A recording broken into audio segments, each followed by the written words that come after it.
Chapitre 200, souhaiter des bénédictions aux deux. Alors que Byron finissait de parler, les gens commencèrent à monter des escaliers sur les côtés de l'endroit où se tenaient Romine et son groupe. Sur le côté droit se trouvaient principalement des hommes lézards. Byron pointa dans cette direction et dit : c'est la fête du marié. Sur la gauche, un mélange de diverses espèces émergeait. Et c'est la fête de la mariée. Puis, de derrière l'endroit où étaient assis les dieux, des messagers affluèrent. Ils étaient également un mélange de diverses espèces en uniforme, et parmi eux se trouvaient des gardiens du Panthéon que Romine reconnut. Les messagers commencèrent à disposer des chaises et de grandes tables sur le sol, et alors que la première rangée de messagers terminait et partait, une autre rangée des messagers avec des assiettes à deux mains suivirent et commencèrent à dresser les tables.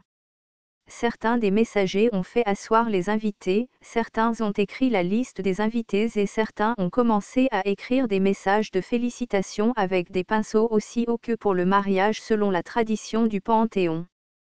Peu de temps après, un groupe de messagers s'est approché et a dit : marié, s'il te plaît, viens par ici. Quoi ? Moi ? Les préparatifs prendront un certain temps, nous devrions donc y aller maintenant. S'il vous plaît, venez avec nous. Avant que oui et moins qu'un n'ait pu dire quoi que ce soit, les messagers lui ont tiré les bras et l'ont repoussé pour l'emmener. Puis un autre groupe s'est approché et a dit : venez tous avec nous. Romine pouvait comprendre pourquoi ses rangs devaient partir, mais elle ne pouvait pas comprendre pourquoi elle et Yoran devaient le suivre, alors elle demanda : nous aussi. Tu ne vas pas rester ici comme ça, n'est-ce pas ? S'il vous plaît, venez. Romine baissa les yeux sur ses vêtements. Elle était toujours déguisée en ouvrière. Romine et son groupe ont ensuite été encerclés et escortés sur la plateforme et à travers une porte, dans une grande salle. Cependant, à partir de là, les messagers ont emmené Serran et Yoran quelque part le long du couloir. Romine a été conduit à un petit bain par un messager Pléti.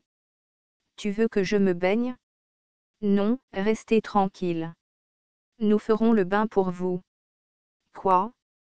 Bientôt, d'autres messagers apparurent dans le bain et ils tenaient des brosses, des serviettes, des seaux et du savon. Avant que Romine ne puisse réagir, un messager lui versa de l'eau d'un seau. Que fais-tu ? C'est l'eau sacrée de l'oiseau d'or qui ne vole pas. Cela guérit les blessures. Ce n'est pas ce que je demandais. Il s'agit d'un savon fabriqué par Limitless God lui-même. Ça sent les fleurs. Puis le savon tomba sur le visage de Romine. C'était ainsi que cela semblait pour Romine, même si le messager la lavait personnellement.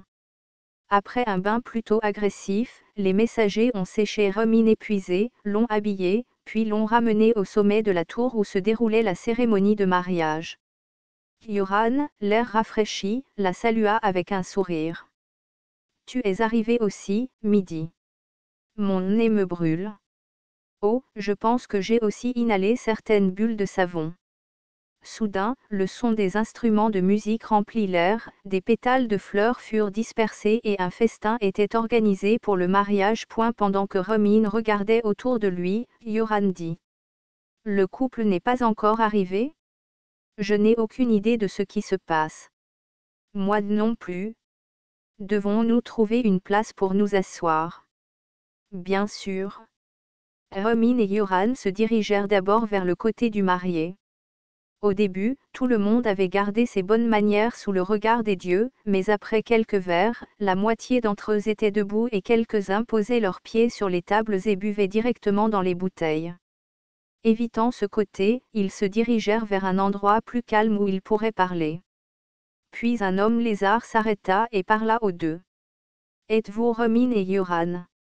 Il était difficile de déterminer le sexe d'un homme lézard au premier coup d'œil, mais grâce à sa tenue vestimentaire et à ses écailles spécifiques, Romine a pu reconnaître qui était ce lizardman. Tu es Aol, n'est-ce pas ? Oui, je suis la femme de Lakrak. Le premier mathématicien. Beaucoup avant moi connaissaient les mathématiques. Mais aucun d'eux n'a pensé à enseigner aux autres comme vous l'avez fait. Zaol rit. Saviez-vous que Séran était mon messager? Non, je ne l'ai pas fait. C'était un garçon sincère et intelligent, mais il resta longtemps sans récompense. Je suis content que cela ait été corrigé maintenant. Merci à vous deux pour votre aide. Alors que Romine restait immobile face aux paroles inattendues de Zaol, Yoran répondit. C'est un honneur. Incapable de trouver une place parmi les hommes lézards, Romine et Yoran se dirigèrent vers la mariée. Parmi les humains vêtus des vêtements démodés de l'automatisation, les gobelins en vêtements sombres occupaient une place. L'apparent chef gobelin regarda Romine, et alors qu'il essayait simplement de dépasser les gobelins, un autre gobelin s'approcha d'eux. Romine, Yoran. Notre chef souhaite vous voir. Chef. Le gobelin désigna le chef gobelin. Le chef gobelin se leva et utilisa la langue des signes. Le gobelin subordonné traduisit. Notre chef protège Wei-Moins-Qiang depuis longtemps. Puis il a aidé Wei-Moins-Qiang à s'échapper de Black Scale et à risquer sa vie avec nous. Il a toujours regretté de ne pouvoir tenir son vue de la protéger tout au long de sa vie. Et vous avez repris notre volonté et l'avez poursuivi, c'est pourquoi il souhaite vous exprimer une gratitude particulière pour cela. Le chef s'inclina alors profondément, un geste que même Romine pouvait comprendre. Le gobelin continua. Notre chef a fait une demande spéciale aux dieux afin que lorsque vous avez besoin d'aide, ils vous accordent leur aide. Quoi? Tu devrais y aller maintenant. Il y a quelqu'un derrière toi qui te cherche. Tout comme le gobelin l'a dit, un humain s'est approché et a arrêté Yoran. Vous devez être Yoran et Romine. Yoran reconnut instantanément l'homme. Je m'appelle Louis Yoran Muel, c'est un honneur de vous rencontrer, Gyojo Ng. Il s'agissait de Gyojo Ng, le deuxième mari de Wei-Moins-Qiang, marchand de la famille Gyo et ami de longue date de Wei-Moins-Qiang. Pas besoin de salutations formelles.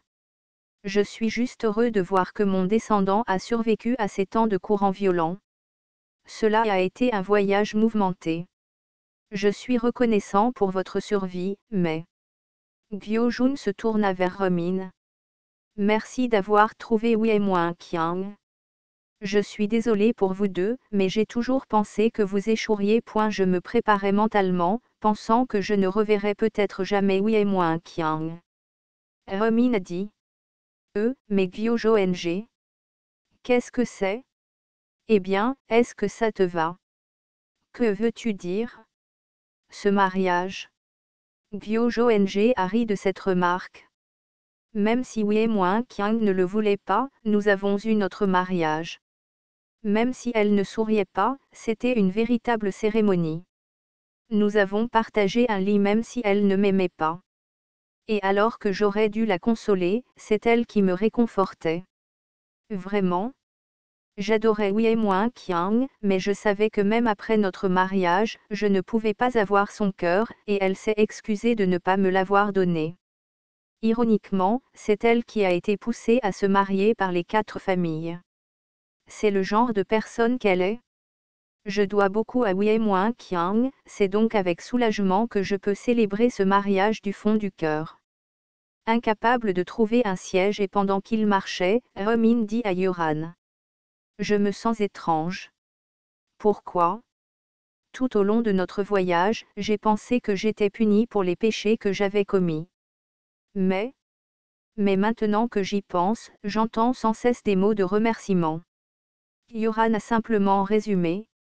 Le péché est un péché et les bonnes actions sont de bonnes actions. Ce que nous avons fait, c'était peut-être présomptueux de notre part, mais c'était quelque chose qui méritait de la gratitude. Tu le penses? Bien sûr. Peut-être. Romine s'est alors retournée face aux acclamations soudaines. Marié, entrée. C'était parce que Séran Muel était arrivé. Séran ne portait pas la tenue de cérémonie modernisée de l'Empire, mais une tenue de mariée traditionnelle de couleur marine et datant de l'époque du royaume des écailles noires. Puis une acclamation encore plus forte retentit. Marié, entre. Wei-Moins-Qiang portait également une robe de mariée traditionnelle en soie colorée. Selon l'ancienne esthétique selon laquelle les ourlets plus longs et plus larges avaient plus de valeur, plusieurs messagers soutenaient la robe de Wei-Qiang pour qu'elle ne traîne pas sur le sol, et quelques-uns des messagers étaient encore en train de retoucher le maquillage de Wei-Qiang. Wei-Qiang regarda les invités autour de lui, puis s'arrêta lorsque ses yeux rencontrèrent ceux de ses rangs. Que ce soit à cause du maquillage traditionnel de style coréen avec du rouge sur les joues et le front ou de l'ambiance excitée et festive, son visage était rouge. Puis la cérémonie de mariage a commencé. Bien qu'ils s'étaient déjà vus, conformément aux coutumes traditionnelles du mariage, ils se saluèrent derrière un voile et partagèrent un verre. Bayon supervisait de nombreuses parties du mariage. De loin, Remin voyait les dieux observer le mariage, parlant entre eux d'une manière que les mortels ne pouvaient pas comprendre. Il semblait que même les dieux étaient excités. Au milieu des bavardages bruyants des invités, des retardataires entrèrent. C'était la Craque et ses guerriers. L'un des guerriers déjà l'a dit à la Craque. La Craque, tu es en retard. Qu'est-il arrivé à ce type à l'oreille coupée? C'était encore une égalité. Vraiment? Mais cette fois, je peux blâmer Serran. Un sourire apparut sur le visage de Serran, qui était nerveux à l'idée de commettre une erreur. Puis encore plus d'invités firent la queue.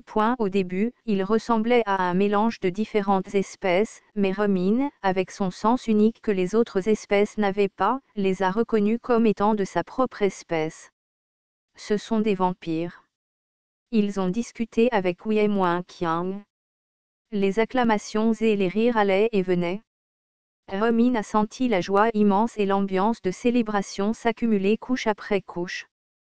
Peu de temps après, le couple s'est finalement retrouvé face à Night Sky. Il n'est plus nécessaire de prouver leur amour durable. Je leur accorde par la présente ma bénédiction. L'espace géant qui était autrefois vide était maintenant rempli d'invités. Tout le monde a crié des bénédictions, leur souhaitant du bonheur. Moi-même lorsque nous partons, continuez l'après-moins fête. Laissez chacun profiter jusqu'à ce qu'il le souhaite. Bayon a répondu. Compris. Moins haut, et renvoie ces deux-là. Comme vous le souhaitez. Remin a réagi à la mention de deux personnes. Pardon? Remin pensait qu'elle avait certainement établi un contact visuel avec Night Sky. Bayon leur tapa alors du pied, et Remin ressentit soudain la sensation que tout s'éloignait. Astérisque. Ouvre les yeux, vampire. Remin s'est réveillée à cause du secouement plutôt agressif de sa tête. La première chose qu'elle vit fut le visage d'un Gerudo. Plus précisément, c'était Masdari. Remin regarda la large surface de cuir de couleur ivoire derrière Masdari. C'était l'enveloppe du dirigeable. Remin se leva brusquement. Était-ce un rêve? Ne soyez pas ridicule. Masdari réprimanda. Yoran et vous êtes allés au Panthéon. Vous vous êtes évanoui sous le choc et vous vous êtes effondré dans le camp de travaux forcés. Alors pendant que vous étiez inconscient, je vous ai amené sur le Thunderstride. Remin lui a alors saisi la tête alors qu'elle était légèrement étourdie, et lorsqu'elle a regardé ses vêtements, elle a pu confirmer que ce n'était pas un rêve. Elle portait la tenue de cérémonie qu'elle portait pour le mariage. Attends, et Wei-Qiang. Masdari a répondu. Night Sky ne dirait sûrement pas que les vivants et les morts ne pouvaient pas coexister et l'expulserait, pas après avoir fait tout son possible pour les réunir. Alors et nous? Je ne sais pas encore. J'ai seulement suivi les paroles de Night Sky et je vous ai amené ici. Il doit y avoir une raison. Remin secoua légèrement la tête.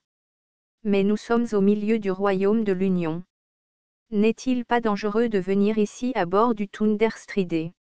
Oh, et il devrait y avoir des ouvriers qui se sont convertis. Nous devrions les protéger. C'est bon. Une grande bataille vient de se terminer, et le royaume de l'Union ne peut pas se concentrer uniquement sur cet endroit pour le moment. Comment ça se fait? Masdari a répondu. La révolution a commencé.